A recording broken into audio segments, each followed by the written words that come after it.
सारे जिलों में आंधी बारिश का दौर जारी है। कई इलाकों में बादल छाए हुए हैं, तो कहीं हल्की तो कहीं तेज बारिश हो रही है। मौसम के इस बदलाव ने किसानों की चिंता बढ़ा दी है। खेतों में खड़ी फसल भीग रही है। हम आपको इस समय 3 तस्वीरें दिखाएंगे और वो 3 जिलों की तस्वीरें हैं। सबसे पहले बात करेंगे पिछले 5 साल से रुक रुक कर बारिश हो रही है, तो वहीं कई इलाकों में ओलावृष्टि भी हुई है। शिलान्यास और लोकार्पण किया। वार्ड 15 और 18 में आयोजित कार्यक्रमों के दरमियान उन्हें कुल 8 विकास कार्यों की सौगात क्षेत्रवासियों को समर्पित की है। इस अवसर पर आयोजित वार्ड कार्यशाला में उप मुख्यमंत्री ने जन संवाद को मजबूत करने और विकास में आम जनता की भागीदारी बढ़ाने पर विशेष जोर दिया। उन्होंने पार्टी पदाधिकारियों को नसीहत देते हुए कहा कि जिम्मेदारी लेना ही काफी नहीं, बल्कि उसे पूरी ईमानदारी से निभाना और भी ज्यादा जरूरी है। प्रधानमंत्री नरेंद्र मोदी के विजन का हवाला देते हुए उन्होंने कार्यकर्ताओं को देश हित में निरंतर कार्य करने की प्रेरणा दी और समस्याओं के त्वरित समाधान का भरोसा दिलाया। मैंने सभी को कहा कि जब प्रधानमंत्री जी इतनी मेहनत कर रहे हैं, देश को इतना आगे बढ़ा रहे हैं, तो उतनी जिम्मेदारी हमारी भी बढ़ती है। हम लोग भी उनसे प्रेरणा लें, उनसे सीखें, कि उनकी कार्यशैली से सीखें कि हम लोग क्या कर सकते हैं, हमारा क्या कंट्रीब्यूशन हो सकता है देश को और हमारे क्षेत्र को आगे बढ़ाने में। अजमेर ऊंचा प्रतीकात्मक गैस सिलेंडर बनाकर अनोखा प्रदर्शन किया।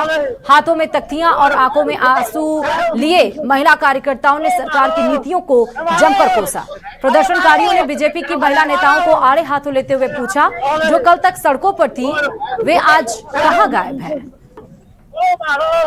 राजस्थान प्रदेश कांग्रेस कमेटी अभाव अभियोग प्रकोष्ठ के निर्देशानुसार अजमेर शहर जिला कांग्रेस कमेटी के अध्यक्ष डॉक्टर राजकुमार जयपाल जी के नेतृत्व में अभाव अभियोग प्रकोष्ठ अजमेर शहर जिला कांग्रेस कमेटी के नेतृत्व में आज ज्योतिबा फुले सर्किल पर गैस सिलेंडर की आप देख रहे हो किल्लत और दाम बढ़ा दिए गए हैं, उसी के अंतर्गत हमने विरोध प्रदर्शन किया गया है।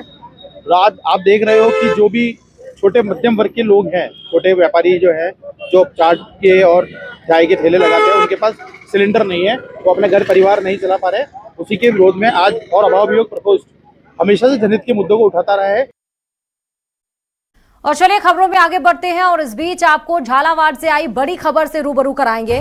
दरअसल डग कृषि मंडी में किसानों का जोरदार प्रदर्शन देखने को मिला है। डग कृषि जो मंडी है, वहां पर किसानों ने प्रदर्शन दिया। प्रदर्शन इस बात को लेकर है कि पंजीयन और जो स्टॉल बुकिंग को लेकर इसमें अंतर का विरोध जताया गया है और साथ ही बाहरी किसानों के स्टॉल बुक करने का भी विरोध यहां पर जताया जा रहा है, जिस बात को लेकर अब ये पूरा मसला किसानों के प्रदर्शन पर आ गया है। दरअसल किसानों ने कृषि मंडी में यह धरना दिया है। मौके पर तहसीलदार पहुंचे हुए हैं। समझाइश का प्रयास यहां पर जारी है। बड़ी खबर इस वक्त की झालावाड़ से है। डग कृषि मंडी में किसानों का यह प्रदर्शन, पंजीयन यानी कि रजिस्ट्रेशन और जो स्टॉल बुकिंग हो रही है, उन दोनों में अंतर को लेकर यह विरोध जताया जा रहा है। और इसके साथ साथ तीसरी जो प्रॉब्लम है वो ये कि बाहरी किसानों को स्टॉल क्यों दिया जा रहा है, बाहरी किसान स्टॉल क्यों बुक कर रहे हैं, इसका भी किसान विरोध कर रहे हैं। सोलोड व्यवस्था करी राज्य सरकार ने। इस सोलोड व्यवस्था का हम पूरा विरोध करते हैं, समाप्त करने के। किसानों के पंजीयन पहले करवा लिया, जो आज पंजीयन करा उसका सोलोड पहले हो गया, तो ये जुलाई में चला गया बहुत सारों का।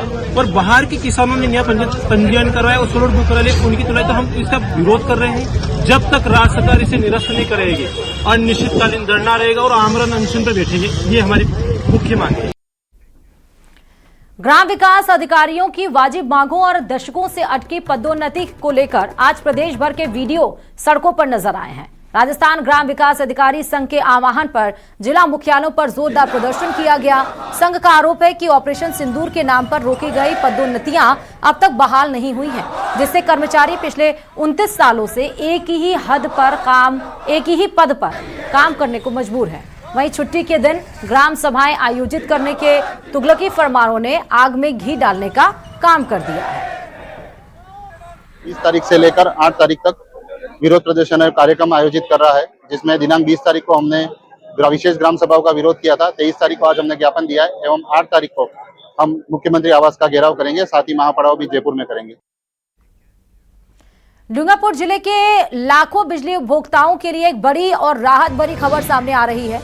वो ये कि अजमेर विद्युत वितरण निगम लिमिटेड यानी कि AVVNL अब जिले में निर्बाध बिजली आपूर्ति के लिए कमर कस चुका है। जी हां, अधीक्षण अभियंता वीके दोषी के अनुसार जिले में 9 नए ग्रिड सब स्टेशन यानी कि जीएसएस बनाने का काम युद्ध स्तर पर जारी है।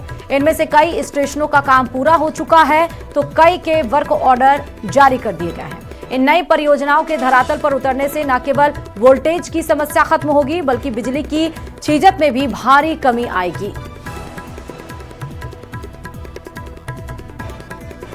हुए हैं उसमें से 2 जीएसएस पादड़ी बड़ी और दिवड़ा छोटा, इसका कार्य पूर्ण करके इनको चालू कर दिए गए हैं। शेष 4 जगह पे अभी काम चल रहा है और 2 जीएसएस प्रक्रिया में है, वर्क ऑर्डर इशू होना शेष है। हमारे यहाँ पूरे जिले में 220 का एक ही जीएसएस है आसपुर में। जैसा कि जैसे से विद्युत भार बढ़ता है तो विद्युत तंत्र का दबाव की वजह से हाई वोल्टेज पे अपग्रेडेशन करना होता है, जिसके तहत डूंगरपुर में 220 केवी जीएसएस का कार्य चल रहा है। ये कार्य प्रसारण तंत्र द्वारा किया जा रहा है, कार्य प्रगति पर है। और इसके साथ ही डूंगरपुर जिले में एक सागवाड़ा में भी 132 से 220 केवी में अपग्रेडेशन का कार्य, वहां पे भी कार्य प्रगति पर।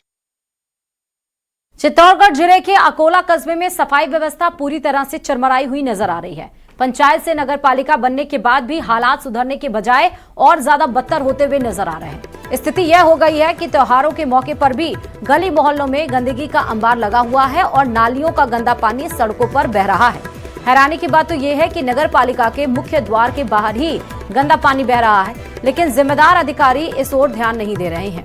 बताया यह भी जा रहा है कि कम वेतन के विरोध में सफाई कर्मचारी पिछले 10 दिनों से हड़ताल पर हैं, जिसके चलते पूरे शहर की सफाई व्यवस्था ठप पड़ी है।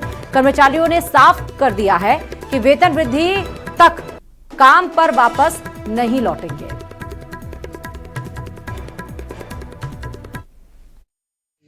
कि हम ग्राम पंचायत अकोला थी तब से कार्य कर रहे हैं। उस समय से हमारे को 6,000 रुपये दिए जाते हैं वेतन के। हम ये चाहते हैं कि अब नगर पालिका 3 साल 4 साल हो गए बने हुए, फिर भी हमारे को 6,000 रुपये मिल रहे हैं। इसके लिए हम 6,000 रुपये में कार्य नहीं करना चाहते। 9,000 से लेकर 12,000 के बीच में अगर हमारा पेमेंट होगा तो हम कार्य करेंगे। झुंझुनू जिले के चिड़ावा कस्बे से पेयजल संकट को लेकर लोगों का गुस्सा सामने आया है। खेतड़ी रोड स्थित डालमिया की ठाणी में लंबे समय से पानी की समस्या से परेशान महिलाओं ने जलदाय विभाग के कार्यालय पहुंचकर जोरदार प्रदर्शन किया। महिलाओं ने एएन सविता चौधरी का घेराव करते हुए आरोप लगाया कि अवैध कनेक्शनों के कारण जलापूर्ति प्रभावित हो रही है। कई बार शिकायत के बावजूद कार्रवाई नहीं होने से नाराज महिलाओं ने तुरंत समाधान की मांग की है। मौके पर पहुंचे जेईएन अनिल कुमार ने एक अवैध कनेक्शन कटवाया और आगे भी कार्रवाई का आश्वासन दिया। फिलहाल विभाग ने नई पाइपलाइन डालने और समस्या जल्द हल करने की बात कही है। वहीं ग्रामीणों ने चेतावनी दी है कि समाधान नहीं हुआ तो आंदोलन किया जाएगा। की समस्या काफ़ी दिन से समस्या चल रही है यहाँ पे, 1.5 महीने से समस्या, और हमने पहले भी कई बार शिकायत कर चुके हैं। और आज हमें आश्वासन दिया है, अधिकारी हमारे साथ आए हैं और हमें ये कहा गया है कि मतलब पानी अगर किसी के नहीं पहुँचता है तो 2 पाइप और देंगे और सभी के अवैध कनेक्शन हैं उनको काटेंगे। वाटर बॉक्स में गए थे और हमारे साथ अधिकारी आए हैं और यहाँ पे अवैध कनेक्शन किए जा रहे हैं और उनके अभी हमारी थोड़ी सुनाई हुई है। अगर कनेक्शन काटेंगे और फिर देखेंगे हमारे यहाँ पे पानी पहुँचेगा या नहीं पहुँचेगा। हमारी सही हुई और नहीं पहुँचे तो दोबारा कार्रवाई की जाएगी।